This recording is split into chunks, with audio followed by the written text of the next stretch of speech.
Tell the good people that watch our show why they should be familiar, concerned even, with the Texans salary cap situation. Yeah, I mean, the 49ers, we just talked about it, have just over $8 million after their futures deals. And the Texans are sitting at a little over 37 million. And we know that they just hired D'Amico Ryans, who is going to want to make his mark over there and immediately bring players over that he knows and trusts and can help kind of be his rah-rah guys behind the scenes. I fully expect that Azeez Al-Shaair ends up being there. That's one. And that's almost I one guarantee. I got another one that really concerns me. Okay. Emmanuel Mosley. That one concerns me. Yeah. He's a really good player, and I don't know that the Niners are just going to give him whatever. They're not going to write him a blank check. There's going to be a number that the Texans could beat if they want to. I feel like he's theirs if they want him. I feel like we all thought that Emmanuel Mosley would be back once he got injured. We're like, okay, well, the silver lining here is that they're going to be able to keep him for cheap. Not anymore. Not necessarily. Not if D'Amico Ryans likes him. They could use a corner over there. So, yeah, I think that's a possibility.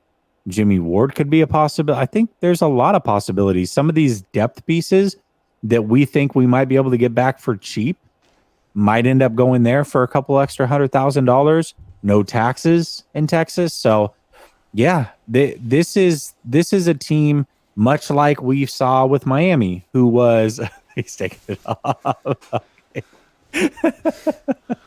Fine, it's off.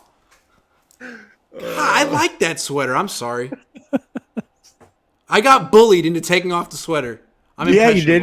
You got bullied on your own stream into taking off the sweater. That's crazy. I'm sorry. That's crazy. Is that a Levi t-shirt? It is. Yeah, I can see the little. Thanks. Red tag. But much like we saw with Miami, where they became 49ers South Beach, well, we might see 49ers South come out of Texas. So definitely be familiar with their salary cap situation. Be familiar with the needs on that team, because offensively, defensively, it doesn't matter. If D'Amico Ryans is familiar with these guys, chances are he might pluck quite a few of them. And he's not just coming for players, he's coming for coaches too. Yeah. He could take Bobby Slowick. He could take, who knows? He could take Anthony Lynn. It'd be interesting to see how many people go with D'Amico. And what's interesting is it seemed like last year when there was an exodus of this coaching staff, a lot of people went with McDaniel to Miami.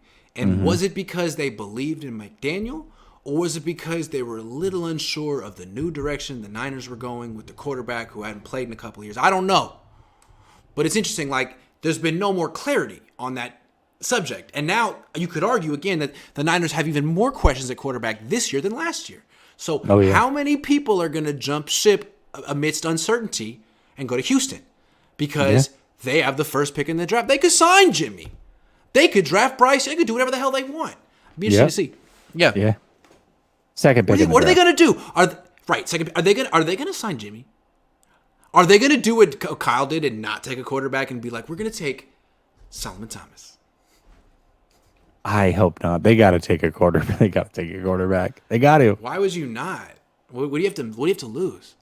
What do you have to lose? Even if you get it wrong, it's worth a shot. It's not like you gave a contract to Russell Wilson. Like, you can't undo that. But right. You missed on a first round pick. That's okay. Just try again next year.